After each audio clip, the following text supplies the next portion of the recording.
Volume 3, Chapter 8.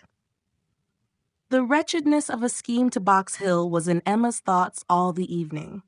How it might be considered by the rest of the party, she could not tell.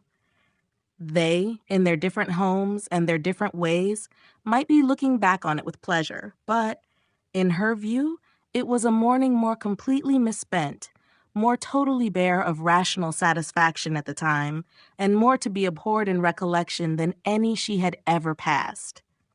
A whole evening of backgammon with her father was felicity to it. There indeed lay real pleasure, for there she was giving up the sweetest hours of the 24 to his comfort, and feeling that, unmerited as might be the degree of his fond affection and confiding esteem, she could not, in her general conduct, be open to any severe reproach. As a daughter, she hoped she was not without a heart. She hoped no one could have said to her, "How could you be so unfeeling to your father?" I will tell you truths while I can. Miss Bates should never again, no, never. If attention in future could do away the past, she might hope to be forgiven. She had been often remiss, her conscience told her so, remiss perhaps more in thought than fact, scornful, ungracious. But it should be so no more. In the warmth of true contrition, she would call upon her the very next morning, and it should be the beginning, on her side, of a regular, equal, kindly intercourse. She was just as determined when the morrow came, and went early, that nothing might prevent her.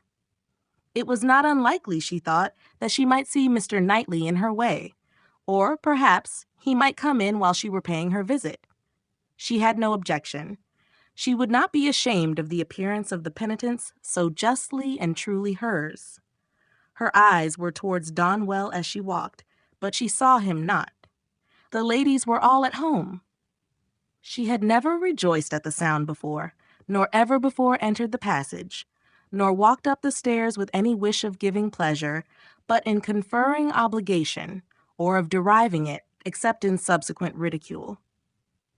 There was a bustle on her approach, a good deal of moving and talking. She heard Miss Bates's voice. Something was to be done in a hurry. The maid looked frightened and awkward, hoped she would be pleased to wait a moment, and then ushered her in too soon. The aunt and niece seemed both escaping into the adjoining room. Jane she had a distinct glimpse of, looking extremely ill, and before the door had shut them out, she heard Miss Bates saying, "Well, my dear, I shall say you are laid down upon the bed, and I am sure you are ill enough." Poor old Mrs. Bates, civil and humble as usual, looked as if she did not quite understand what was going on. "I am afraid Jane is not very well," said she, "but I do not know. They tell me she is well. I dare say my daughter will be here presently, Miss Woodhouse. I hope you find a chair. I wish Hetty had not gone. I am very little able. Have you a chair, ma'am? Do you sit where you like? I am sure she will be here presently." Emma seriously hoped she would. She had a moment's fear of Miss Bates keeping away from her. But Miss Bates soon came, very happy and obliged. But Emma's conscience told her that there was not the same cheerful volubility as before, less ease of look and manner. A very friendly inquiry after Miss Fairfax, she hoped, might lead the way to a return of old feelings. The touch seemed immediate. "Ah, Miss Woodhouse, how kind you are! I suppose you have heard, and are come to give us joy. This does not seem much like joy, indeed, in me," twinkling away a tear or two. "But it will be very trying for us to part with her, after having had her so long, and she has a dreadful headache just now, writing all the morning, such long letters, you know, to Colonel Campbell and Mrs. Dixon." "My dear," said I, "you will blind yourself," for tears were in her eyes perpetually. "One cannot wonder, one cannot wonder. It is a great change, and though she is amazingly fortunate, such a situation, I suppose, as no young woman before ever met with on first going out, do not think us ungrateful, Miss Woodhouse, for such surprising good fortune," again dispersing her tears. "But poor dear soul, if you were to see what a headache she has.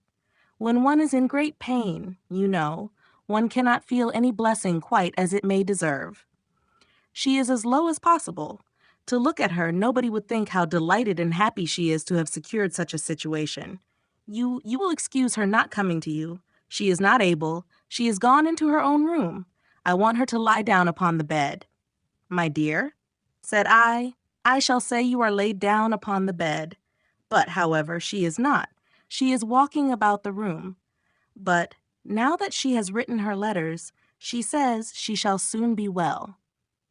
She will be extremely sorry to miss seeing you, Miss Woodhouse, but your kindness will excuse her. You were kept waiting at the door.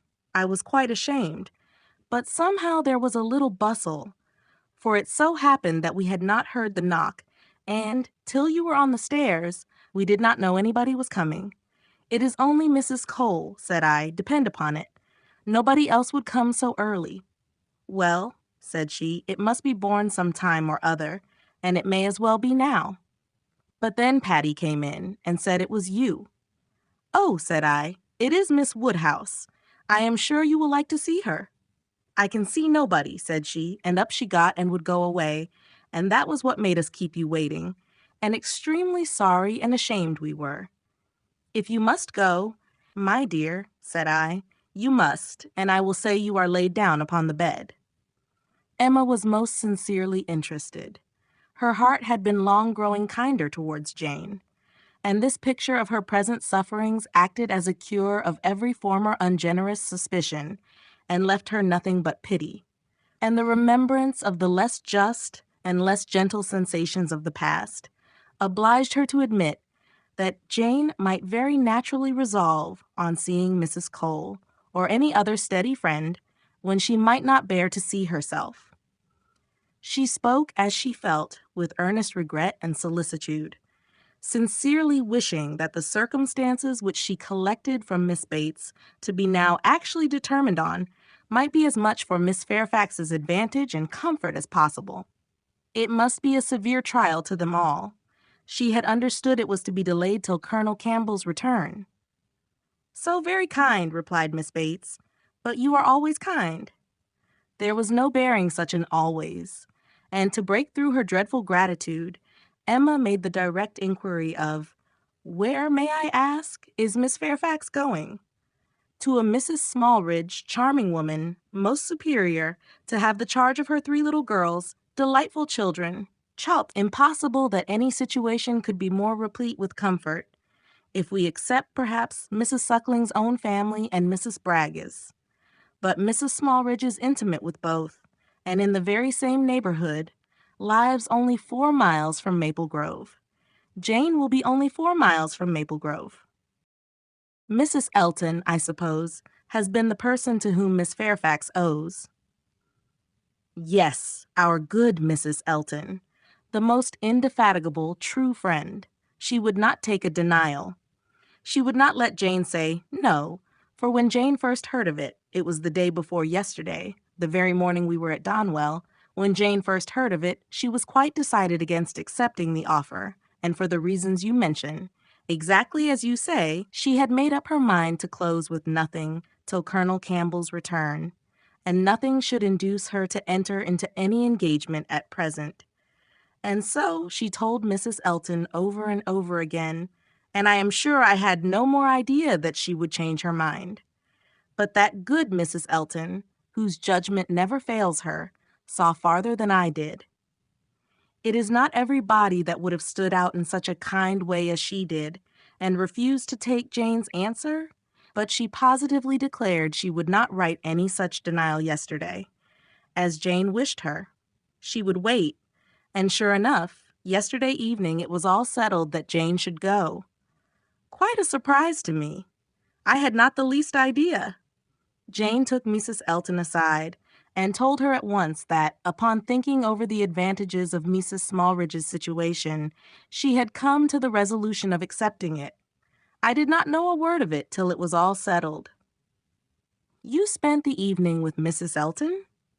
Yes, all of us. Mrs. Elton would have us come. It was settled so upon the hill while we were walking about with Mr. Knightley.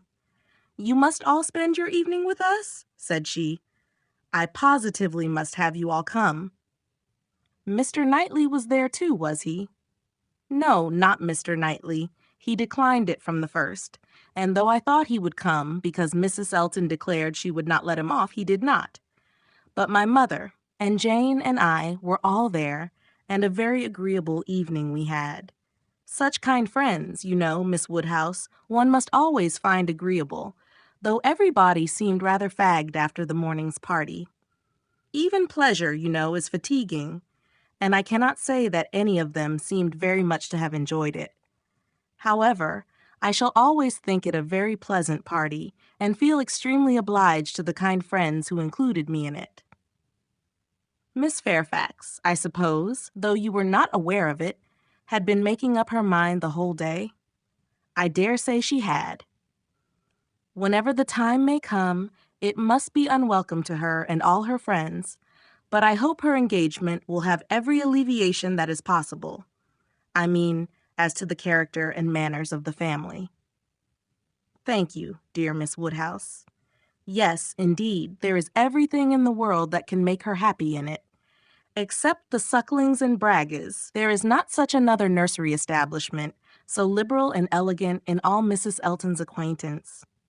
Mrs. Smallridge, a most delightful woman, a style of living almost equal to Maple Grove, and as to the children, except the little Sucklings and little Bragges, there are not such elegant, sweet children anywhere.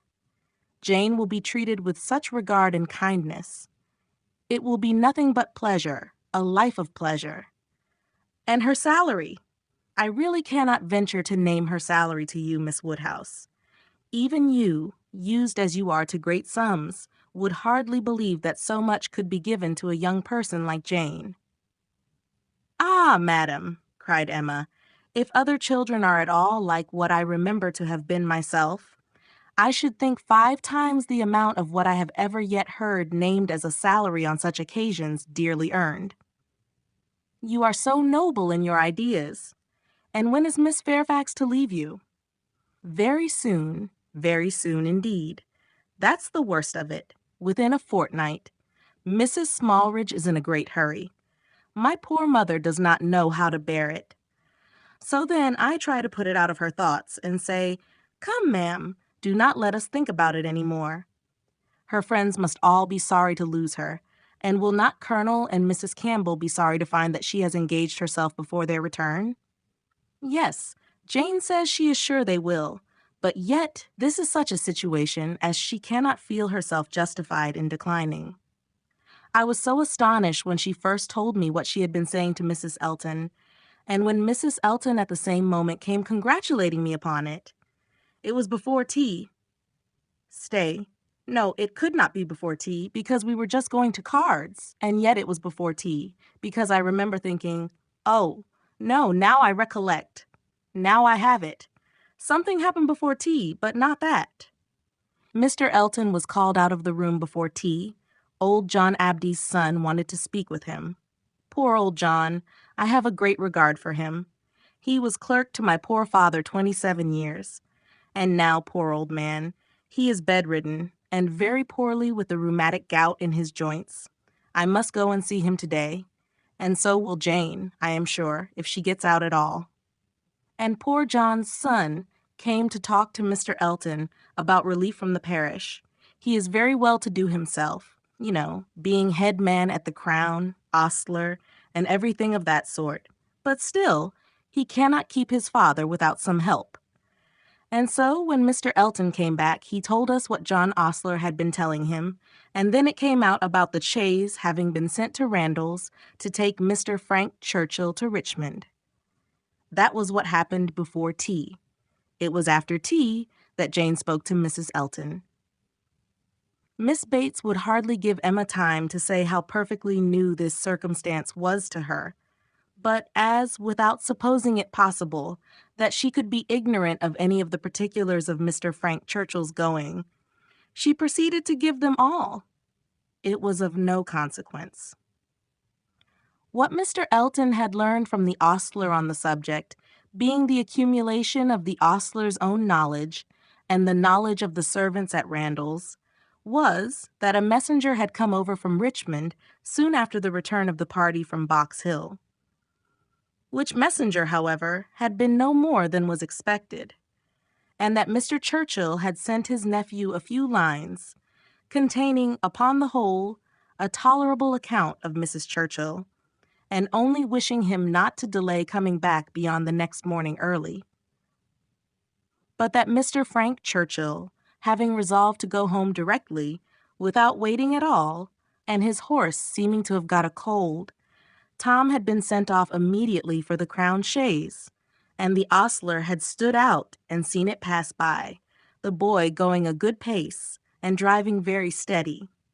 There was nothing in all this either to astonish or interest, and it caught Emma's attention only as it united with the subject which already engaged her mind.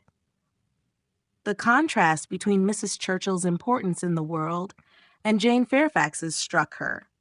One was everything, the other nothing, and she sat musing on the difference of woman's destiny, and quite unconscious on what her eyes were fixed, till roused by Miss Bates's saying, I see what you are thinking of. The pianoforte. What is to become of that? Very true. Poor dear Jane was talking of it just now. You must go, said she. You and I must part. You will have no business here. Let it stay, however, said she. Give it house room till Colonel Campbell comes back.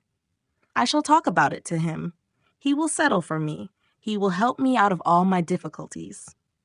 And to this day, I do believe, she knows not whether it was his present or his daughter's. Now Emma was obliged to think of the pianoforte, and the remembrance of all her former fanciful and unfair conjectures was so little pleasing, that she soon allowed herself to believe her visit had been long enough, and, with a repetition of everything that she could venture to say of the good wishes which she really felt, took leave.